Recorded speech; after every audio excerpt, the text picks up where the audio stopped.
May I hear a big thunderous round of applause for this very beautiful, articulate national speaker, Ruth Bachman.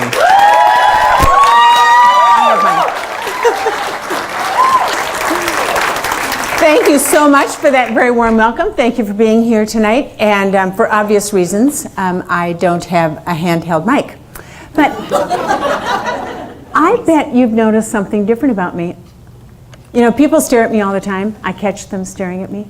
And it's okay to be curious, because it's natural. I have naturally curly hair. Oh, maybe you're noticing Stumper. And my hand. I only have one of each. I was left-handed for 54 years, and now I'm not. A couple of years ago, I was helping out at my granddaughter Amy's birthday party, and it was a tea party for Amy and 4 of her friends. And about halfway through, one of the girls looked at me and said, "You only have one hand." I said, "You're right. Would you like to hear the story?" So I got down on her level, and I said, "Before you and Amy were born, there was something growing in my hand that was not good. It was called sarcoma. And I went to the doctor, and the doctor took care of the sarcoma, which meant he had to take my hand. But I'm fine, and I can do lots of things, even help at Amy's party. Do you understand? Do you have any questions?" And as I stood up, she said, "I hope when I'm old I don't get sarcoma." I said, "Oh, I hope that too." And as I turned to go back to the kitchen, I thought, I am not old. You know, I tried that joke out on my 9-year-old grandson, Joel, and he laughed too. And then he said, "You are so." I really love the way children are curious and interact with me because of my one-handedness. Very often, the very young will want to look up my sleeve in order to be sure that I'm not hiding something there. 4-year-olds always ask, "Will it grow back?" 8-year-olds say, "Gross." And 12-year-olds say, "How do you text?" My granddaughter told me that when she's 12, she won't ask me that because she knows how I do. I was at a playground with my 4-year-old granddaughter, Tatum, and there was a little boy there who was very, very curious. And he came up and he said, "Why do you only have one hand?" And I told him the story. And about 2 minutes later, he came back again and asked the same question. "Why do you have one hand?" And I told him the story. A couple minutes later, he came back and asked me the same question a third time. Do you think he was waiting for a better answer to the story? Well, Tatum, and we call her the Determinator, put her hand on her hip and said she had sarcoma and the doctor cut it off. And the look on her face was, "Now buzz off, we want to play." In addition to a little extra attention from adults and children alike, there are some perks that come with amputation. I get to seek half-price manicures.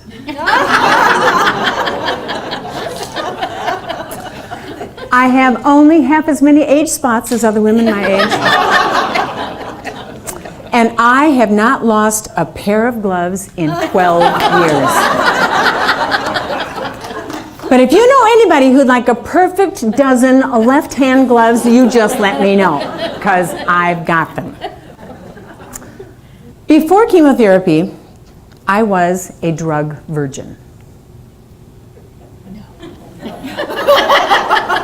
Alcohol doesn't count. I had a brief foray with Marlboro cigarettes in college, but that doesn't count.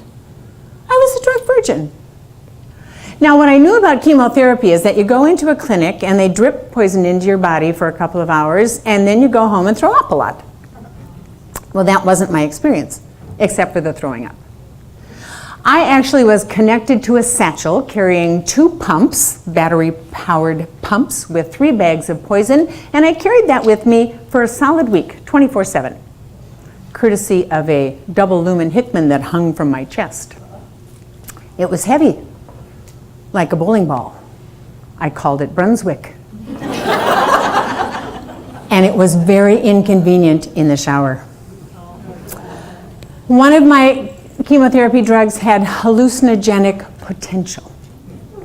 And so the doctor told my husband, Dale, that he was going to have to ask me to count backwards from 100 by 7 each day.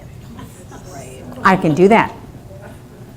93, 86, 79, 72. I thought it was a game. I thought it was fun. Dale said he thought he could handle that responsibility as long as somebody would give him an answer key.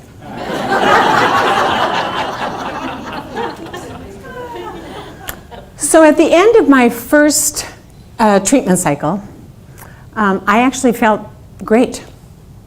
I felt different. I felt like Ruth Bachman, the drug virgin, on drugs. A good friend picked me up and took me out to dinner and to the opera, and I stayed awake for the entire performance. When I got home, I lay down to go to sleep, and my eyes fluttered open. This was a new experience. Is this what it was like to be on drugs? The grumpy resident that I called at 3 o'clock in the morning was not too happy and told me to take a sleeping pill and come into the clinic in the morning. In the morning, I went in and was informed that my drugs had masked my usual filters. I was Ruth Unfiltered. I was encouraged to go home and drink lots of water, not to sign any important papers, and definitely not to go shopping. Now, I had an appointment that day to get the oil changed in my car, and I felt confident that I could handle that responsibility. And I promised my husband that I would go there and go directly home. I did. But I happened to have a Ruth Unfiltered conversation with a friend who was at the Volvo dealership. So Dale got a prank voicemail at his office saying, "You are going to love that banana yellow SUV Ruth got today." I didn't actually buy the car. So the next month, I actually kind of looked forward to Ruth Unfiltered making an appearance. She did not. And I have not started a drug habit in order to make her come around on demand. Now, we've established that even though I am not old, I am of the age where I remember that flight attendants were called stewardesses. That's back in the day when flying was glamorous and stewardesses were glamorous. I have always wanted to be a stewardess. I have always wanted to do that safety announcement. I wanted to say, "Put your cup on my tray so I can pour you a second cup of coffee." And now, I just want to sit in the exit row. My favorite place to travel is Italy, and I travel sometimes by myself. Dale is very helpful when he travels with me, but he's not always there. So I carry on my luggage, and I bring it down the aisle, and I find my seat, and I put my suitcase up on the aisle armrest, put Stumper underneath the bottom, and lift it up, and just about when it's balanced on my head, ready to shove it into the overhead compartment, a gentleman will usually stand up and say, "Can I give you a hand?"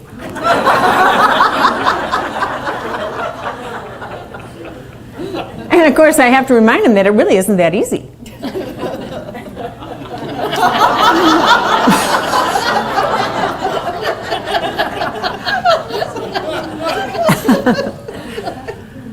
As I said, I like to travel to Italy. And before I went the first time, I got myself one of those Italian for Traveler cassette tapes.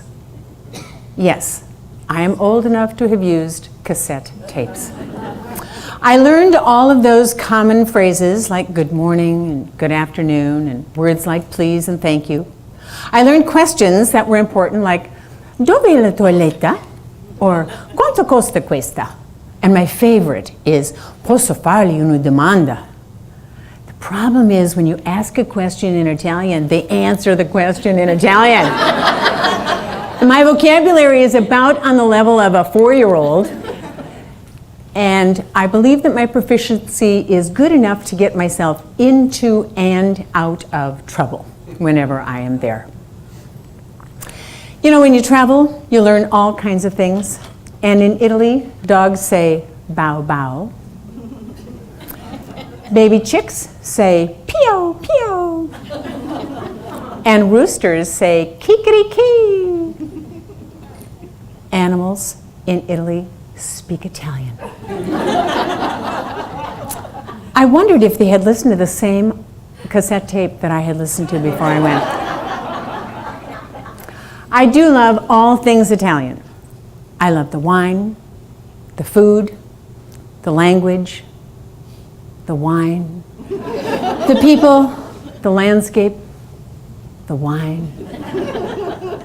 And I really believe that I was Italian in a former life and I had way too much fun.